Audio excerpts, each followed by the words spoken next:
Railway ಇಲಾಖೆಯಿಂದ ಬೆಂಗಳೂರಿನ ಕೆಂಗೇರಿ ಹಾಗೂ ಹೆಜ್ಜಾಲ ಮಾರ್ಗದಲ್ಲಿ ಲೆವೆಲ್ ಕ್ರಾಸಿಂಗ್ ಬದಲಿಗೆ ನೂತನವಾಗಿ ನಿರ್ಮಿಸಿರುವ ಕೆಳ ಸೇತುವೆಯನ್ನು ರೈಲ್ವೆ ಹಾಗೂ ಜಲಶಕ್ತಿ ಖಾತೆ ರಾಜ್ಯ ಸಚಿವ ವಿ ಸೋಮಣ್ಣ ಇಂದು ಉದ್ಘಾಟಿಸಿದರು. ಈ ವೇಳೆ ಕೇಂದ್ರ ಕಾರ್ಮಿಕ ಮತ್ತು ಉದ್ಯೋಗ ಎಂಎಸ್ಎಂಇ ಖಾತೆ ರಾಜ್ಯ ಸಚಿವೆ ಶೋಭಾ ಕರಂದ್ಲಾಜೆ, ರೈಲ್ವೆ ಇಲಾಖೆ ಹಿರಿಯ ಅಧಿಕಾರಿ ಪ್ರವೀಣ್ ಸೇರಿದಂತೆ ಮತ್ತಿತರರು ಉಪಸ್ಥಿತರಿದ್ದರು.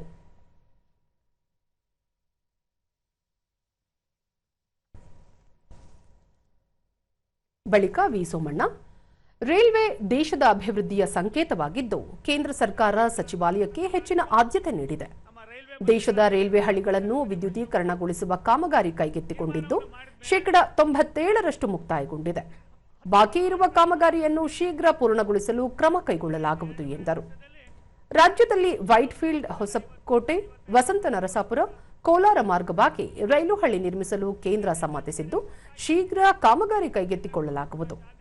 ಪ್ರತಿ ಪಟ್ಟಣ, ತಾಲೂಕು, ನಗರ ಪ್ರದೇಶಗಳಲ್ಲಿ ರಾಜ್ಯವನ್ನು ಅಭಿವೃದ್ಧಿಗೊಳಿಸಲು ಅಗತ್ಯ ಮೂಲಭೂತ ಸೌಕರ್ಯ ಕಲ್ಪಿಸಲು ಸೂಕ್ತ ಕ್ರಮ ಕೈಗೊಳ್ಳಲಾಗಿದೆ. ಬೆಂಗಳೂರು ಸುತ್ತ 100 ಕಿಲೋಮೀಟರ್ ವ್ಯಾಪ್ತಿಯಲ್ಲಿ ಸ್ಥಗಿತಗೊಂಡಿರುವ ರೈಲ್ವೆಯ ಎಲ್ಲಾ ಕೆಳ ಮತ್ತು ಮೇಲ್ಸೇತುವೆಗಳಿಗೆ ಕಾಯಕಲ್ಪ ಕಲ್ಪಿಸಲು ತೀರ್ಮಾನಿಸಲಾಗಿದ್ದು ಮುಂಬರುವ 2.5 ವರ್ಷಗಳಲ್ಲಿ ಕಾಮಗಾರಿ ಪೂರ್ಣಗೊಳಿಸಿ ಜನರಿಗೆ ಅಗತ್ಯ ಸೌಲಭ್ಯ ಕಲ್ಪಿಸುವುದಾಗಿ ಹೇಳಿದರು. ಯಾವ್ಯಾವುದಕ್ಕೆ ಆದ್ಯತೆ ವಲಯಗಳನ್ನು ಮಾಡಿ ಆದ್ಯತಾ ವಲಯದಲ್ಲಿ ರೈಲ್ವೆ ಮತ್ತು ಹೈವೇಗೆ ಕೊಟ್ಟಿರ್ತಕ್ಕಂಥ ಕೊಡುಗೆ ಅಪಾರವಾಗಿದೆ. ರೈಲ್ವೆ ಒಂದು ಕಾಲದಲ್ಲಿ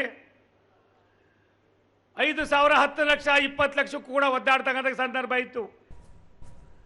ಅದನ್ನು ತಮ್ಮದೇ ಸ್ವಂತ ಏನು ಬಡ್ಜೆಟ್ ಇತ್ತು ಅದನ್ನು ಬೇರ್ಪಡಿಸಿ ಏನು ನಮ್ಮ ರಾಷ್ಟ್ರದ ಬಡ್ಜೆಟ್ನಲ್ಲೇ ಸೇರ್ಪಡೆ ಮಾಡಿಸಿ ಸುಮಾರು 2,93,000 ಕೋಟಿ ರೂಪಾಯಿ ಕೊಡೋದ್ರ ಮುಖೇನ ಭಾರತ ಸರ್ಕಾರ ಕರ್ನಾಟಕಕ್ಕೆ ತನ್ನದೇ ಆದಂಥ ಬಳುವಳಿಯನ್ನು ನೀಡುವ ಮುಖೇನ ಒಂದು ಹೊಸ ಚೈತನ್ಯವನ್ನು ಕೊಟ್ಟಿದೆ. ಬಂಧುಗಳೇ,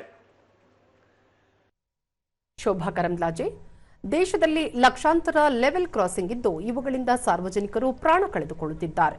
ಅದನ್ನು ಗಮನಿಸಿದ ಕೇಂದ್ರ ಸರ್ಕಾರ ಆದ್ಯತೆ ಮೇರೆಗೆ ಅವುಗಳನ್ನು ತೆರವುಗೊಳಿಸಿ ಕೆಳ ಸೇತುವೆಗಳನ್ನು ನಿರ್ಮಿಸಲಾಗುತ್ತಿದ್ದು ಇಲಾಖೆಯ ಸಂಪೂರ್ಣ ಸಮಸ್ಯೆ ಅಧ್ಯಯನ ಮಾಡಿ ಹಂತ ಹಂತವಾಗಿ ಪರಿಹರಿಸಲಾಗುತ್ತಿದೆ ಎಂದರು.